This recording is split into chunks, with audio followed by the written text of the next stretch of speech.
Bismillahirrahmanirrahim. Assalamualaikum warahmatullahi wabarakatuh. Saya Dian Kardiansah, CGP Angkatan 5 Kabupaten Bandung, akan memaparkan mengenai koneksi antar materi modul 1.4 budaya positif, tentang keterkaitan antara budaya positif di sekolah dengan filosofi Ki Hajar Dewantara, nilai dan peran guru penggerak, dan visi guru penggerak.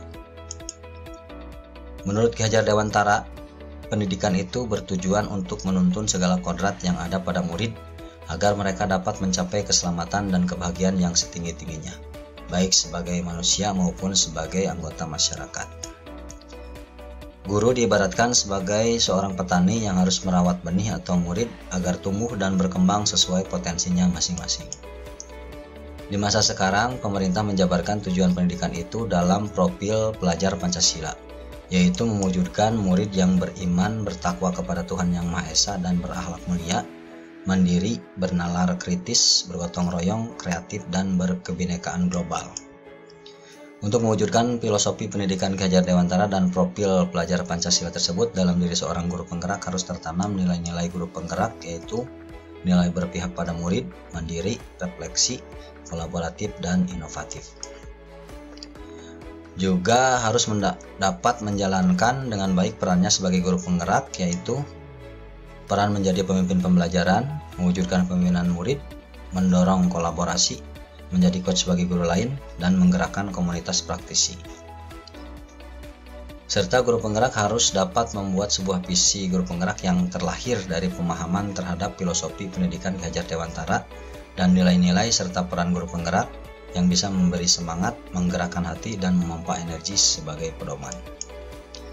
Dalam menyusun visi, guru penggerak dapat menggunakan pendekatan berbasis kekuatan atau paradigma inquiry apresiatif yang diakronimkan dalam bahasa Indonesia, yaitu BAGJA. Buat pertanyaan, ambil pelajaran, gali mimpi, jabarkan rencana, dan atur eksekusi. Dalam mewujudkan visi, sangat penting diciptakan budaya positif di sekolah. Guru penggerak harus mampu melakukan perubahan paradigma dari paradigma stimulus respon menjadi paradigma teori kontrol. Guru penggerak memahami bahwa semua tingkah laku murid terjadi karena adanya pemenuhan kebutuhan dasarnya sebagai manusia, yaitu kebutuhan untuk bertahan hidup, cinta atau kasih sayang, kebebasan, kesenangan, dan penguasaan. Guru penggerak mampu menerapkan disiplin positif untuk menumbuhkan kebiasaan berperilaku murid yang mengacu pada nilai-nilai kebajikan universal dengan kesadaran sendiri atau motivasi intrinsik. Saat terjadi kesalahan atau pelanggaran, guru penggerak sudah terbiasa mengajak murid untuk menganalisis kebutuhan dirinya maupun kebutuhan orang lain. Penekanan bukan pada konsekuensi, akan tetapi pada proses kolaborasi dengan murid tentang bagaimana memperbaiki kesalahannya. Dalam mencari solusi permasalahan murid, prinsip restitusi merupakan salah satu pendekatan yang menguntungkan semua pihak yang terlibat dalam permasalahan.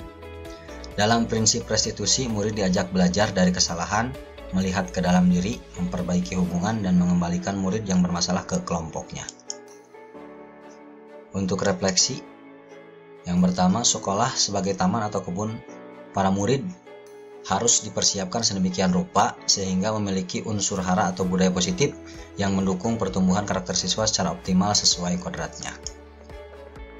Yang kedua, perlu adanya perubahan paradigma dari paradigma stimulus respon ke paradigma teori kontrol oleh semua warga sekolah agar menumbuhkan budaya positif yang kuat.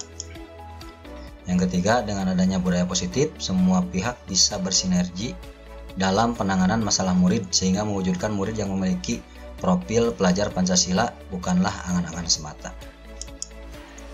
Rancangan tindakan untuk aksi nyata. Untuk latar belakang di sini, bagaimana cara mendisiplinkan murid oleh hampir semua guru masih berupa ancaman dan hukuman, baik verbal maupun fisik. Namun perlakuan tersebut tidak menjamin siswa untuk mengulangi kesalahannya, malah cenderung membuat murid mendendam karena tersakiti. Tujuannya memberikan pemahaman pada guru mengenai kebutuhan dasar murid, peran guru sebagai manajer, dan prinsip restitusi agar dapat menangani permasalahan murid tanpa menyakiti murid. Sebagai tolak ukur, tidak ada lagi guru yang melakukan ancaman dan hukuman baik verbal maupun fisik dalam menangani kesalahan murid. Yang kedua, murid lebih disiplin karena memahami dan mentaati peraturan tata tertib sekolah. Untuk lini masa tindakan yang akan dilakukan, yang pertama identifikasi kesalahan atau masalah murid yang sering terjadi di sekolah, waktunya 1-2 hari. Yang kedua, sosialisasi atau workshop ya, IHT bagi para guru mengenai kebutuhan dasar murid, peran kontrol guru dan prinsip restitusi, dilakukan 1-2 hari. Yang ketiga, praktik di lapangan 3-5 hari. Dan yang keempat, refleksi, dilakukan 1 hari. Berikutnya dukungan yang dibutuhkan. Yang pertama, dukungan kepala sekolah dan wakil kepala sekolah. Yang kedua, dukungan wali kelas, guru BK dan guru mata pelajaran. Yang ketiga, dukungan staf usaha dan keamanan. Yang keempat, dukungan murid dan orang tua murid. Demikianlah yang dapat saya sampaikan. Mohon maaf atas segala kekurangan. Terima kasih. Assalamualaikum warahmatullahi wabarakatuh.